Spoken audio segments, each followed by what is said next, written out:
Aujourd'hui, main bleue cristal. Voilà, journée de la guérison, journée de la connaissance, journée de la réalisation de soi. Donc je vous fais une petite vidéo parce que là on arrive quand même sur la fin de cette année Maya de la graine jaune résonante.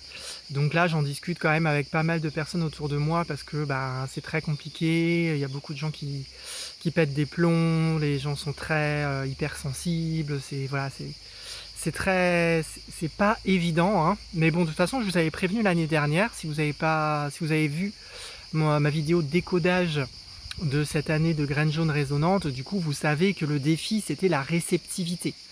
Donc, à quoi je suis réceptif et forcément, là, on est dans le dernier mois de l'année, donc le 13e mois dans la lune cosmique. Donc aujourd'hui, samedi 4 juillet, on est dans la deuxième semaine de ce dernier mois cosmique, du 13e mois du calendrier des 13 lunes du synchronomètre Maya. Alors sachez que voilà, hein, le calendrier Maya s'est pas arrêté à 2012 puisque c'est un calendrier, comme tous les calendriers, en fait il ne s'arrête jamais, et que vous avez le choix d'utiliser un calendrier ou un autre en fonction de comment vous voulez gérer votre vie et votre univers mental, sachant que le calendrier grégorien, et j'ai des conférences sur internet qui vous expliquent ça très bien, est fait pour vous emprisonner mentalement, pour vous conditionner mentalement et pour vous déstabiliser, vous déstructurer, vous déconnecter de votre véritable nature. Donc passez dans un autre calendrier, peu importe celui dans lequel vous allez, même le julien, même le calendrier asiatique, enfin peu importe, ou le calendrier maya comme moi je propose, ça vous permet de retrouver des cycles normaux, des cycles naturels, et de vous reconnecter à votre essence originelle et à avancer sur votre vraie vie, et pas la vie qu'on voudrait que vous meniez gentiment, avec consentement, on pourrait dire, à de l'esclavage. Voilà. Parce que la société veut que vous ayez une vie d'une certaine façon pour que d'autres puissent vous exploiter, utiliser votre énergie, utiliser votre argent pour que eux vivent leur rêve de domination et d'ego plus. Parce que bon, on a tous un ego, c'est sûr, mais après il prend plus ou moins de place, il est plus ou moins grand et il nécessite plus ou moins d'écraser les autres. Et il y en a qui sont très très forts là-dedans. Donc vous savez de qui je parle. Donc en tout cas, je reviens sur ma main bleue d'aujourd'hui. Donc une journée où on est amené dans cette onde du guerrier à faire des choses pour prendre conscience de qui on est. Parce que c'est en faisant que l'on sait si on est ce que l'on fait ou si on n'est pas ce que l'on fait. C'est-à-dire, je dis toujours, c'est en forgeant qu'on devient forgeron, bien évidemment.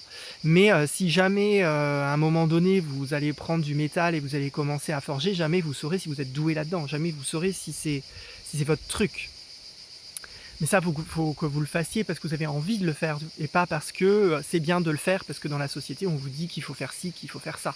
Il faut que ça vienne de vous, et puis en faisant, vous allez savoir si vous êtes cette personne et si c'est votre chemin de vie dans votre art. Bon, là je prends un truc basique de forgeron, mais en fait c'est vrai pour tout. C'est vrai pour tout. Donc dans cette onde enchantée du guerrier qui nous invite à nous poser des questions, à rester téméraire, hein, son essence c'est la témérité. Elle a commencé, je vais vous le dire, elle a commencé le mois dernier, dans le mois de la coopération. Elle a commencé le 23 juin. Et il a fallu être téméraire. En tout cas, moi, dans ma réalité, ça me nécessite d'être très téméraire dans mon positionnement et dans rester qui je suis. Et dans cette onde enchantée, il y a eu pas mal de distorsions, j'ai eu pas mal de menaces pour m'inviter à être une personne que je ne suis pas. Et j'ai dû recadrer. J'ai dû recadrer certaines personnes autour de moi en leur disant « Mais en fait, je n'ai jamais changé. J'ai toujours été dans la communication, j'ai toujours été dans la transparence, j'ai toujours été dans la clarté, en tout cas le plus que je le peux, et j'ai toujours été pragmatique. Et je ne serai jamais autre chose que ça. Parce que ça, je sais que je suis ça. Donc maintenant que vous pensiez que j'ai changé, ça vous regarde. Mais moi, je vous le dis, j'ai pas changé.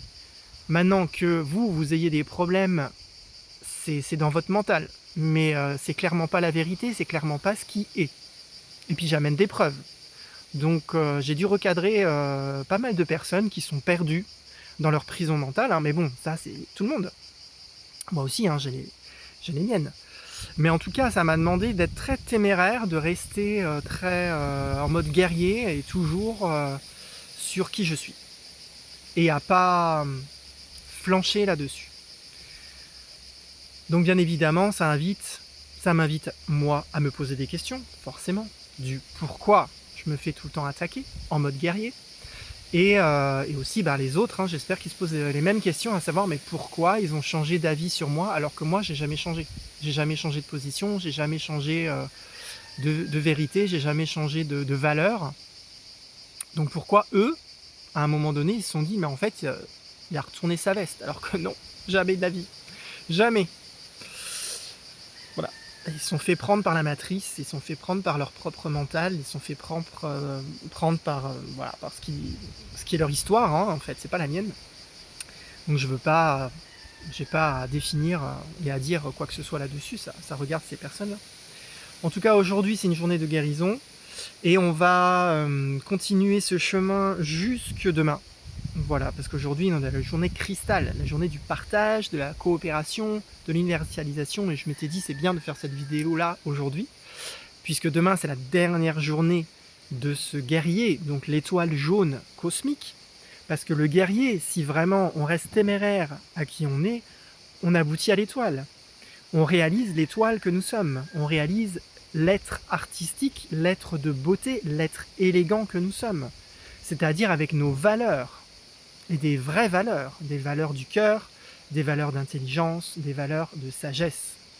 Donc si on reste téméraire à ces valeurs-là, si on se pose les bonnes questions, et si on grandit en intelligence, on va pouvoir atteindre cette étoile.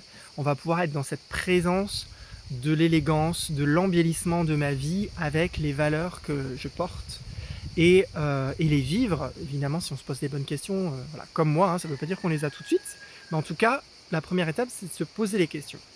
Et après, tout un chemin et on sort un peu de certaines relations, de certaines énergies, de certaines expériences et on n'a plus affaire à ce genre de personnes puisqu'on a compris.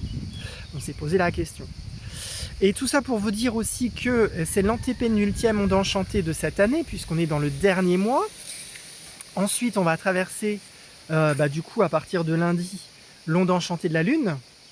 Attention, la grande purificatrice, pour 13 jours, ça va être assez costaud. Donc j'espère vraiment que vous êtes posé les bonnes questions, parce que là, si vous vous posez les bonnes questions là maintenant, vous restez téméraire à vos valeurs, dans la prochaine onde enchantée de la Lune, ça va dégager, c'est la purification. Donc voilà, faites comme moi, posez-vous les questions, pourquoi j'attire ce genre de personnes? Est-ce que je veux toujours vivre ça ou pas? Si non, si oui, c'est ok. Si c'est non, vous vous positionnez, vous méditez, vous faites vos pratiques spirituelles, quelles qu'elles soient, en conscience, en disant « ça, je ne veux plus dans ma vie ». Et on va rentrer dans l'onde enchantée qui arrive lundi de la Lune et ça va dégager, c'est la purificatrice pendant 13 jours. Et ensuite, la dernière onde enchantée dans laquelle on va traverser cette année, ce sera celle du vent. Et ça m'a fait sourire parce que c'est mon onde enchantée de naissance. Et ça fait quelques années que je dis 2025, 2026, 2027, pour moi, ça va être des années assez carrefour. Et bien là, paf, la nouvelle année Maya va tomber dans mon onde enchantée de naissance. Donc effectivement, ça va être costaud. Et je vous fais un petit trailer, c'est qu'on sera aussi en lune rouge. Donc à partir de lundi, on aura juste un petit aperçu de qu'est-ce que ce sera l'année prochaine. Et pour ceux et celles qui ont envie d'en savoir plus, je prévois, mais je n'ai pas encore ni fait la com, donc là c'est vraiment en avant-première, ni préparé quoi que ce soit, mais je ferai une conférence, certainement le 26 juillet, j'ai pas regardé quel jour c'est, mais normalement ce sera le 26 juillet, ce sera dans ma boutique Cristallin, j'ai décidé ça ce matin, je vais l'enregistrer, et ce sera accessible aussi du coup en replay, aux personnes qui voudront la voir a posteriori. Et pour ceux qui sont dans le coin, ils pourront y assister en live.